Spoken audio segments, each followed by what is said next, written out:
आप सभी भाई बहनों को सादर नमस्कार सहित सुप्रभात। सार्थक government job point YouTube channel आप सभी लोगों का हार्दिक स्वागत एवं अभिनंदन करता है। सार्थक government job point YouTube channel पे आप सभी भाई बहनों का इसलिए मैं हमेशा ही आशीर्वाद और स्नेह की अपेक्षाएं करता रहा हूं, ताकि आप लोगों का सहयोग, आप लोगों की एकजुटता दिखे और उससे हम ताकतवर बन करके आप सभी लोगों के हित के लिए कार्य कर सकें। इसलिए सर्वप्रथम आप सभी लोगों को 10,000 सब्सक्राइबर के आंकड़े को पार करने के हेतु मैं आप सभी लोगों को दिल से प्रणाम करना चाहता हूं। जिन भी भाई बहनों ने इस चैनल के लिए सहयोगात्मक रवैया अपनाया, जिन भी भाई बहनों ने इस चैनल की वीडियोस को लगातार शेयर किए हैं, मैं उन सभी भाई बहनों को दिल से सलाम करता हूं, दिल से प्रणाम करता हूं। आप सभी लोगों का स्नेह और आशीर्वाद हमारे लिए बहुत ही अहम है। इसीलिए मैं अपने इस YouTube चैनल को हमेशा ही एक परिवार के तौर पे देखता हूं। आप सभी लोग इस परिवार का अहम अंग हैं और मैं भी इस परिवार का एक सेवक तौर पे हूं। मैं अपने सभी भाई बहनों को एक बार फिर से प्रणाम करते हुए अब इस वीडियो की शुरुआत करना चाहता हूं। चलिए खबरों की शुरुआत कर लेते हैं। फटाफट आप सभी लोगों को सारी अपडेट देंगे, इसलिए वीडियो में एंड तक जरूर बने रहें और चैनल को सब्सक्राइब करके वीडियो को लाइक करना सीखें, ठीक है ना। कल आप सभी लोगों ने तो रिकॉर्ड बना दिया, ठीक है, और जिस तरीके से वीडियो को शेयर किया गया, जिस तरीके से लाइक किया गया, इससे मन को बड़ी शांति और सुकून मिला कि कल की मेहनत हमारी सफल हो गई, है ना। तो आप सभी लोग इसी तरीके से स्नेह और अपना आशीर्वाद दिखाएं और सार्थक government job point YouTube channel को सब्सक्राइब करके वीडियो को लाइक जरूर किया करें। चलिए खबरों की शुरुआत कर लेते हैं। फटाफट आप सभी लोगों को सारी अपडेट देते हैं। पहली अपडेट है बिहार की शिक्षक भर्ती को लेकर के। बहुत सारे हमारे बीएड के भाई बंधु हैं जिन्होंने कहा कि भैया हम एग्ज़ाम देने जाएँ अथवा ना जाएँ। देखिए, इस तरीके की मिथ बहुत ज़्यादा सोशल मीडिया पर फैली हुई हैं कि भैया ऐसी बात है, बीएड वाले देंगे तो परीक्षा, लेकिन वही उनका रिजल्ट नहीं आएगा, बाहर हो जाएंगे। मैं आप सभी लोगों को बता दूं, बिहार और उत्तर प्रदेश दो ऐसे राज्य हैं, ठीक है ना। बिहार और उत्तर प्रदेश दो ऐसे राज्य हैं जहां पे शिक्षकों के व्यापक पद रिक्त हैं, ठीक।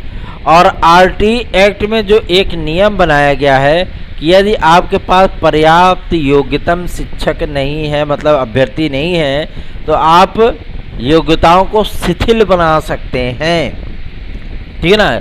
ये बात कही गई है आरटीई एक्ट में और ये बात सर्वोच्च न्यायालय के आदेश में भी है। बात समझ रहे हैं ना। तो बिहार शिक्षक भर्ती और उत्तर प्रदेश में तो बीएड विद्यार्थियों को कोई खतरा नहीं, क्योंकि गवर्नमेंट आपके फेवर में है। एकदम बात एकदम आपको स्पष्ट बता दे रहा हूँ, क्लियर बता दे रहा हूँ, और यही चीज़ें होंगी भी। वजह इसकी ये है कि बिहार शिक्षक भर्ती में जो आवेदन हुए हैं ना भैया, उसमें लगभग मैं आपको बता दूं 70% विद्यार्थी बीएड वाले ही हैं। अगर बीएड वालों को आवेदन करने का मौका नहीं दिया जाता तो डीएलएड और बीटीसी वाले जो प्रशिक्षु हैं वहाँ के, उन विद्यार्थियों की संख्या बमुश्किल 1 लाख से अधिक पद हैं, है ना। बमुश्किल 2.25 लाख या हो सकता है 1.5 लाख आवेदन होते। ये तो कंडीशन है बिहार की, ठीक है ना। इसलिए मैं आप सभी लोगों से कहना चाहता हूँ, आपने फॉर्म भरा है, आप बिंदास आराम से जा कर के आवेदन करिए, वहाँ पे एग्ज़ाम दीजिए। आपने आवेदन कर रखा है और मैं आप सभी लोगों को बता दूँ कि इसमें आप लोगों की परीक्षा परिणाम भी आएंगे, ठीक है। और एनसीटी अभी तक गाइडलाइन इसलिए नहीं जारी कर रहा है क्योंकि केंद्र सरकार के खिलाफ जा कर के वो अपने मन से कोई चीज़ें नहीं कर सकता।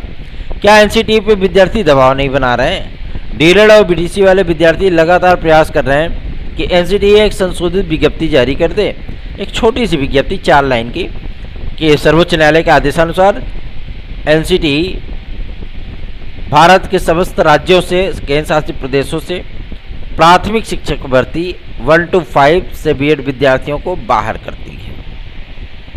बस इतने करना है। लेकिन सबसे बड़ी समस्या क्या है, अगर अभी तक हम लोगों ने फैक्ट अगर दबाव नहीं बनाया होता, ठीक है ना, तो जाहिर सी बात है कुछ ना कुछ गड़बड़ हो गया होता। लेकिन आप लोगों को मैं ये भी बताना चाहता हूँ कि किसी भी तरीके से हमको कमज़ोर नहीं पड़ना है, किसी भी तरीके से। इसलिए बीएड के हमारे जो भाई बहन हैं ना, उनकी एकता, एकजुटता, प्रदर्शन, निरंतरता, इन तमाम तथ्यों पर लेकर के कार्य करना होगा। यदि हम सभी लोग बैठ गए तो जाहिर सी बात है गवर्नमेंट को क्या है, गवर्नमेंट तो यही देखती है कि आपके अंदर एकजुटता कितनी है, यही सारी चीज़ें हैं ना। हर पार्टियां यही देखती है ना कि हमारा नफ़ा कितना है, नुकसान कितना है, क्योंकि आजकल सिर्फ वोट बैंक की राजनीति चलती है, ठीक है ना। इसलिए मैं आप सभी लोगों से बताना चाहता हूं कि एमएचआरडी मिनिस्ट्री हो या आपके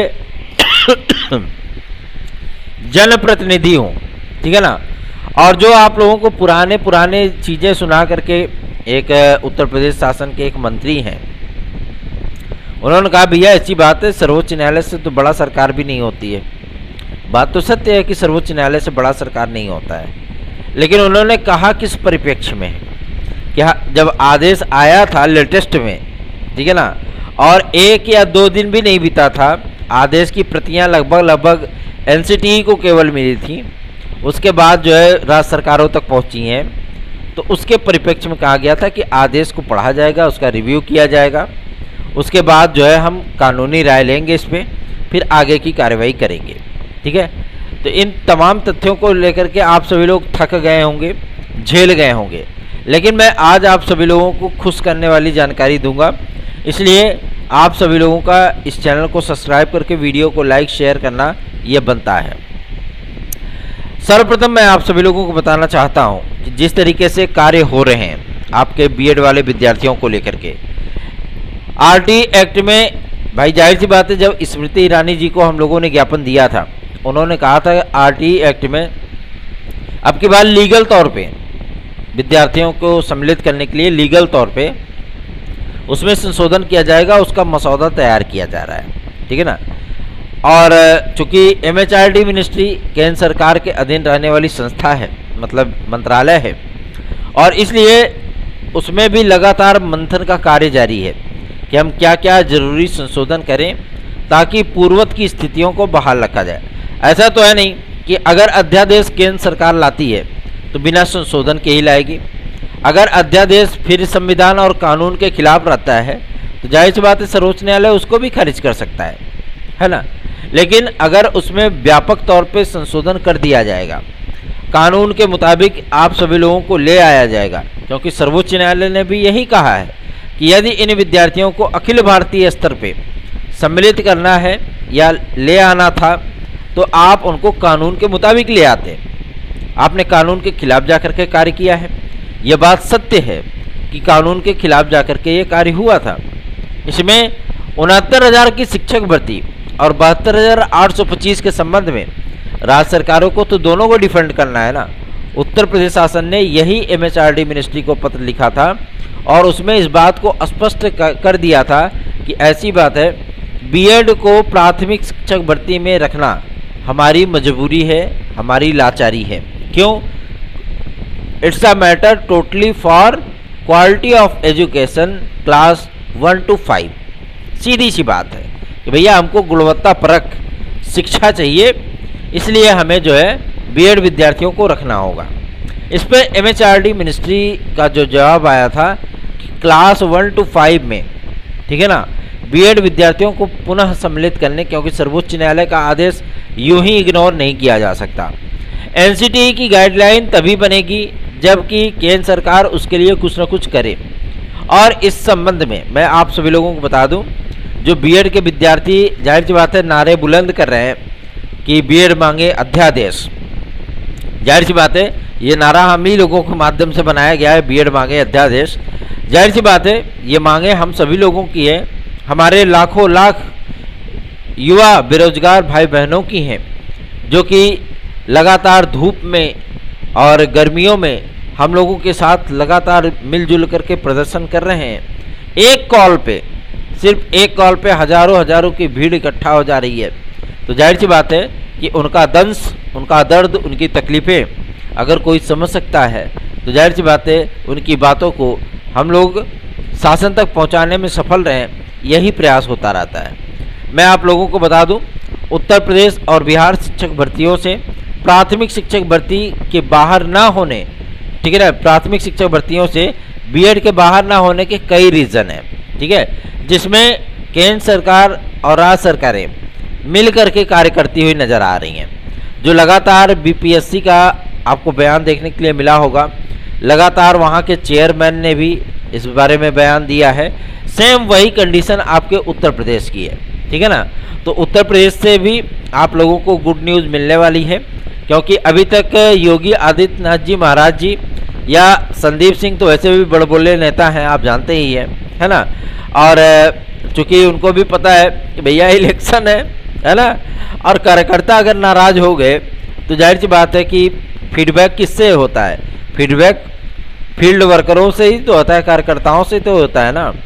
अगर पार्टी में कार्यकर्ता एक्टिव ना रहें तो क्या बड़े बड़े नेता जा करके प्रचार कर लेंगे? क्या नहीं हो पाएगा, ठीक है ना।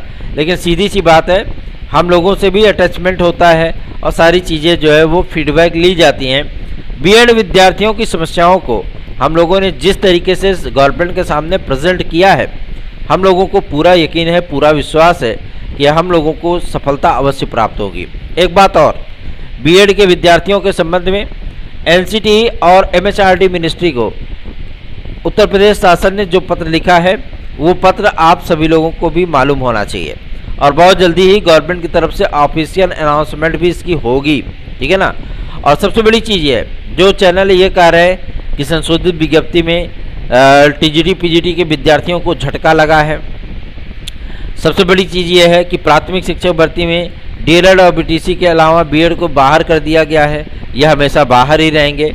मैं आप सभी लोगों को बता देना चाहता हूँ, आपको चिंतित होने की आवश्यकता नहीं है, क्योंकि वो सिर्फ आपको वीडियो बना करके इन्फॉर्मेशन दे सकते हैं। आपको वीडियो के माध्यम से इन्फॉर्मेशन के साथ साथ आप लोगों के लिए जो ईमानदारी से प्रयास किया जाता है ना, वो प्रयास सार्थक government job point YouTube channel करता है।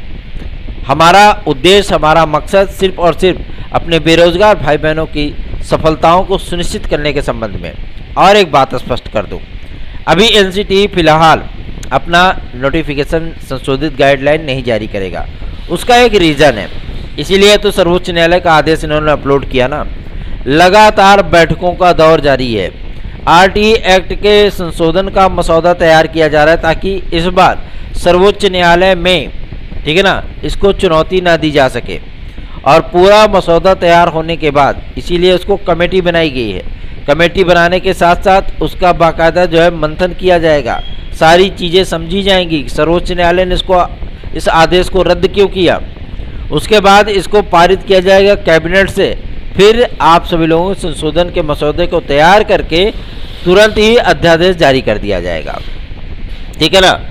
जो इस तरीके से जो आपके विपक्षी दल के नेता हैं, जैसे कांग्रेस पार्टी होगी, उनके नेता भी मांग कर रहे हैं कि मोदी जी इस पे अध्यादेश लेकर के आएँ। और सबसे बड़ी चीज़ ये है कि लगातार मैं अमिताभ जी का मैं धन्यवाद करना चाहता हूं कि लगातार हम लोगों ने जो ईमेल उनके पास भेजे हैं, जो वीडियो क्लिप भेजी हैं, जो हम लोगों ने प्रयास किया, लगातार TV9 भारतवर्ष आप सभी लोगों की समस्याओं को लगातार उठा रहा है। और सबसे बड़ी चीज़ ये है कि आज तक का एक चैनल है यूपी तक, है ना, उन्होंने भी आप सभी लोगों की समस्याओं को भरपूर तरीके से उठाया है।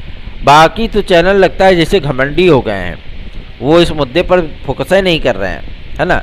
लेकिन हम लोगों के जो प्रयास हैं, क्योंकि बहनें आती हैं वो पैर पकड़ के रोती हैं, भाई आते हैं वो एकदम फकफका करके रोते हैं, तो इसलिए मैं उन लोगों को हमेशा ही ढाढ़स बताता हूँ कि आप लोग चिंतित ना हो, आपके भाई अभी जिंदा हैं और हम लोग प्रयास कर रहे हैं लगातार, केंद्र सरकार से लेकर के राज्य सरकारों तक हम लोगों के मैसेजेस, ईमेल्स और ज्ञापन आदि प्रस्तुत हो रहे हैं, पहुंच रहे हैं। और नेताओं में इतनी क्षमता नहीं कि आप सभी लोगों को जो है एक सिरे से बाहर कर दें और इस पर केंद्र सरकार कोई एक्शन ना ले। सर्वोच्च न्यायालय के आदेश के अगेंस्ट तो कोई भी नहीं है, कोई भी भारत की संस्था नहीं है, क्योंकि ये सर्वोच्च न्यायालय का आदेश है, ये देश की सर्वोच्च अदालत है, ठीक है ना। लेकिन सबसे बड़ी चीज़ ये है कि सर्वोच्च न्यायालय ने अपने ही आदेश में आप सभी लोगों के लिए कई मार्ग भी सुझा दिए हैं, ठीक है। जैसा कि ब्रिज कोर्स का सिलेबस तैयार करने के पहले ही एमएचआरडी मिनिस्ट्री और केंद्र सरकार एक मीटिंग लेने चल रही थी एनसीटी के साथ में। लेकिन जब इन्होंने क्लियर कर दिया कि अभी ब्रिज कोर्स का भैया ऐसी बात है कि अभी तक हमने सिलेबस तैयार नहीं किया, बड़ी अच्छी खासी फटकार लगी इनको। ठीक है, तो इन्होंने क्या किया कि वर्तमान की स्थितियों को हैंडल करते हुए अपलोड क्यों किया गया है आदेश को, इसीलिए अपलोड किया गया है सर्वोच्च न्यायालय के आदेश को उनकी वेबसाइट पे कि भैया राज्य सरकार अपनी तरफ से अभी सोचे विचारे, ठीक है, और भर्तियां करे, ठीक है, और बीएड विद्यार्थियों को चाहे सम्मिलित करे या ना करे, अभी राज्य सरकारों के ऊपर छोड़ दिया है अभी। और जब तक एमएचआरडी मिनिस्ट्री इसको संशोधित नहीं करती है तब तक आप सभी लोगों को बता दूं, संशोधित गजट आप सभी लोगों के बहुत जल्दी ही आप लोगों के सामने आने वाले हैं। संशोधित गजट में बीएड विद्यार्थियों को सम्मिलित करने के हेतु हम सभी लोगों ने जो शासन को जवाब दिया है, मतलब जो हम लोगों ने दबाव बनाया है, और सबसे बड़ी चीज़ है कि आप लोगों की समस्याएं प्रेषित की हैं। लगातार हम लोगों ने प्रधानमंत्री जी के ऑफिशियल पेज पे हम लोगों ने विद्यार्थियों की समस्याओं को टैग किया है, उससे जाहिर सी बात है प्रधानमंत्री भी इस बात से अवगत हो गए होंगे। भाई आज वो वर्ल्ड लीडर हैं, लेकिन विद्यार्थियों की समस्याओं को वो भी इग्नोर नहीं कर सकते। वर्ल्ड लीडर उनको बनाया किसने? हम जैसे विद्यार्थियों ने ही तो बनाया है ना। इसलिए मैं आप सभी लोगों से कहता हूँ कि आप लोगों को चिंतित होने की आवश्यकता नहीं है। और ये जो मिथ फैली हुई है कि प्राथमिक शिक्षक भर्ती में सम्मिलित होने के लिए बिहार शिक्षक भर्ती में आप लोग मत जाइए बीएड के विद्यार्थियों, मैं आप सभी लोगों को बताना चाहता हूँ स्पेशल आदेश, चाहे वो उत्तर प्रदेश हो चाहे वो आपका बिहार हो, 100% आप सभी लोग आगे जाओगे। इसलिए पूरी तन्मयता, पूरी ईमानदारी और पूरी निष्ठा के साथ पेपर दीजिए और अपने रिजल्ट का वेट करिए। केवीएस में जिस तरीके से विद्यार्थियों के साथ अन्याय हुआ, केवीएस में जिस तरीके से बीएड विद्यार्थियों को पहले ही बाहर कर दिया गया है ना, और उसके बाद जब सर्वोच्च न्यायालय का आदेश आया तो अच्छा खासा स्कोर करने वाले विद्यार्थी भी बाहर हो गए। इसके संबंध में भी केंद्रीय मानव संसाधन विकास मंत्रालय को हम लोगों ने जब ज्ञापन दिया था तो उन्होंने कहा कि ऐसी परिस्थितियां तभी बनती हैं जब सर्वोच्च न्यायालय का आदेश आता है तो उस पर तत्काल प्रभाव से कोई निर्णय ले पाना फिलहाल तो संभव नहीं हो पाता, ठीक है ना, क्योंकि सर्वोच्च न्यायालय का आदेश है। उनके हर शब्द को पढ़ा जाता है और कानूनी तौर पे उसका एक्सप्लेन किया जाता है कि इसके क्या मतलब होते हैं, क्या मायने होते हैं। संविधान के अकॉर्डिंग उन सारी चीज़ों को रखा जाता है। सर्वोच्च न्यायालय के आदेश के लिए ही जब बीपीएससी के चेयरमैन ने अपना एक ऑफिशियल बयान जारी किया था, आप सभी लोगों ने पढ़ा भी होगा उसको, ठीक है ना, उन्होंने बीएड के पक्ष में बयान दिया था। इसमें बीएड की कोई गलती नहीं है, गलतियां हैं सिर्फ एमएचआरडी मिनिस्ट्री और आपके एनसीटीई की कि उन्होंने इनको सम्मिलित किया और लगभग 5 वर्ष का समय बीत जाने के बाद भी जरूरी संशोधन करते हुए इसको कानूनी तौर पर सम्मिलित करने हेतु कार्य नहीं किया।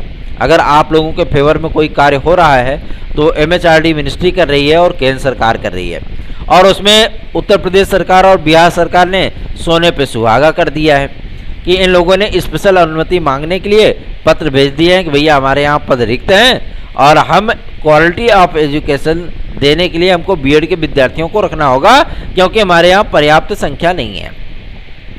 ये कंडीशन आपके बिहार में भी है और उत्तर प्रदेश में भी है, ठीक है ना, कि विद्यार्थी प्रशिक्षु जो होते हैं डीएलएड और बीटीसी वाले, उनमें क्या होता है कि बैक पेपर लग जाता है, ठीक है, और वो जल्दी एग्ज़ाम पास नहीं कर पाते। टीईटी अधिकतर विद्यार्थी पास नहीं कर पाते हैं। तो ऐसी परिस्थितियों में क्या होता है कि मतलब जितने हमारे पद होते हैं उतने विद्यार्थी नहीं मिल पाते हैं। तो फ्रेश कंपटीशन को बनाए रखने के लिए उत्तर प्रदेश शासन ने जो पत्र लिखा है एमएचआरडी मिनिस्ट्री और आपके एनसीटीई को, जाहिर सी बात है वो चीज़ें आप लोगों के फेवर में। इसीलिए मैंने कल आप सब लोगों से कहा था कि उत्तर प्रदेश की प्राथमिक शिक्षक भर्तियों से बीएड बाहर नहीं होगा।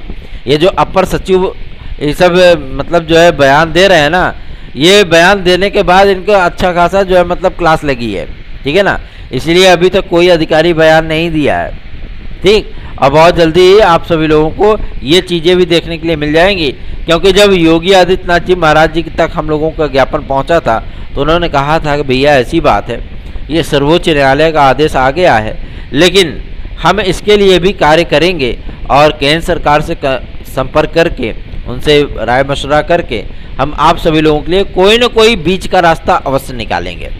तो बीच का रास्ता निकालने का मतलब है यही है कि बीएड विद्यार्थियों को इसमें सम्मिलित किया जाएगा। आरटीई एक्ट संशोधित होगा, और आप सभी लोगों को पुनः सम्मिलित किया जाएगा। तो निश्चिंत होकर के आप सभी लोग तैयारियां करें। और आप सभी लोगों को मैं बताना चाहता हूं, इन संशोधित प्रक्रियाओं को गुजरने में तकरीबन 1.25 महीने का समय जरूर लग जाएगा, ठीक है ना। तब तक अफवाहों से बचते रहें, तब तक ये जो 10-10, 15-15 वीडियो बना करके आप लोगों को डिस्टर्ब करने वाले यूट्यूब चैनल है, उनसे बचते रहें। लगातार वीडियोस को शेयर करें, चैनल को सब्सक्राइब, वीडियो को लाइक जरूर किया करें। केंद्र सरकार मसौदा इसका तैयार करा रही है, आरटीई एक्ट के संशोधन का, और जाहिर सी बात है इस पर विपक्षी पार्टियों को भी कोई ऐतराज़ नहीं होगा, ठीक है ना। विपक्षी पार्टियां तो वैसे भी बहुत ज़्यादा खुश हैं कि बीएड के विद्यार्थी बीजेपी से छिटक गए, और बीजेपी भी अच्छी तरीके से जानती है कि बीएड के विद्यार्थियों को इग्नोर नहीं किया जा सकता, ठीक है ना। इसलिए इस पर लाभ हानि, जस अपजस, विधि हाथ, इन सारी चीज़ों को लेकर के कार्य किया जा रहा है। और आरटीई एक्ट में बहुत जल्दी आप लोगों को केंद्र सरकार के माध्यम से संशोधन देखने के लिए मिलेगा। चलिए आगे बढ़ते हैं, बात करते हैं आपके एलटी ग्रेड जीआईसी प्रवक्ता को लेकर के। तो एलटी ग्रेड जीआईसी प्रवक्ता में कोई भी विवाद शेष नहीं है। जिस तरीके से समाचार पत्रों में आज आप लोगों को बताया गया होगा कि सैद्धांतिक मंजूरी दिया है गवर्नमेंट ने कि भैया चलो सैद्धांतिक दे देता हूँ, बाकी थ्योरेटिकल जो है या प्रैक्टिकल जो है वो मंजूरी नहीं दूंगा, है ना। तो सैद्धांतिक, थ्योरेटिकल, प्रैक्टिकल ये सारी चीज़ें नहीं चलती हैं, एलिजिबिलिटी एक ही होती है, ठीक है ना। और सबसे बड़ी चीज़ ये है कि इसमें नॉन बीएड वाले स्टूडेंट को लेकर के और एज रिलैक्सेशन को लेकर के जिस तरीके के कार्य हो रहे हैं, कि हमने आपसे कहा था ना कि शासन को पत्र लिखा है लोक सेवा आयोग ने कि भैया ऐसी बात है आप क्लियर कर दो, क्योंकि इस पे हाई कोर्ट का आदेश आया है कि आप क्लियर कर दो कि हम इसको एलटी की नियमावली पे करा लें, जो राजकीय शिक्षक सेवा नियमावली है हमारी, हम उस पर करा लें कि टीजीटी की नियमावली पे करा लें। अब टीजीटी की नियमावली पे कराने का मतलब है कि बीएड के विद्यार्थी जो मतलब जो नॉन बीएड वाले विद्यार्थी भी हैं, जैसे कला एकाध विषयों में देते हैं, है ना, उन विद्यार्थियों की बल्ले बल्ले हो जाएगी, मतलब उन विद्यार्थियों को भी सम्मिलित होने का अवसर मिल जाएगा। और यदि ये एलटी की नियमावली पे जाती है तो नॉन बीएड वाले स्टूडेंट वो फंस जाएंगे, वैसे ही जैसे 2018 में फंस गए थे, है ना। तो ऐसी परिस्थितियों से बचने के लिए लगातार शासन को पत्र आदि प्रेषित किए जा रहे हैं, लेकिन हमको इन सारी चीज़ों से मतलब नहीं है, हमको एलटी ग्रेड जीआईसी प्रवक्ता के विज्ञापन से मतलब है। इसलिए इन्होंने इस काम को करने के लिए भैया क्लोजर रिपोर्ट तैयार करनी शुरू कर दी है कि हाँ हमारी पुरानी भर्तियाँ समाप्त हो चुकी हैं और अब हम नए विज्ञापनों की तैयारी करना चाहते हैं, मतलब नया विज्ञापन देना चाहते हैं। ओटीआर आप सभी लोगों के लिए बेहद महत्वपूर्ण है, बिना ओटीआर के आप सभी लोग आवेदन नहीं कर पाएंगे, इसलिए आप लोग ओटीआर जरूर कर लें। घरवाई पे बैठो मोबाइल और लैपटॉप लेकर के और ओटीआर करने का प्रयास करो, ठीक है ना। अगर लैपटॉप वगैरह हो या कोई जान पहचान का हो घर में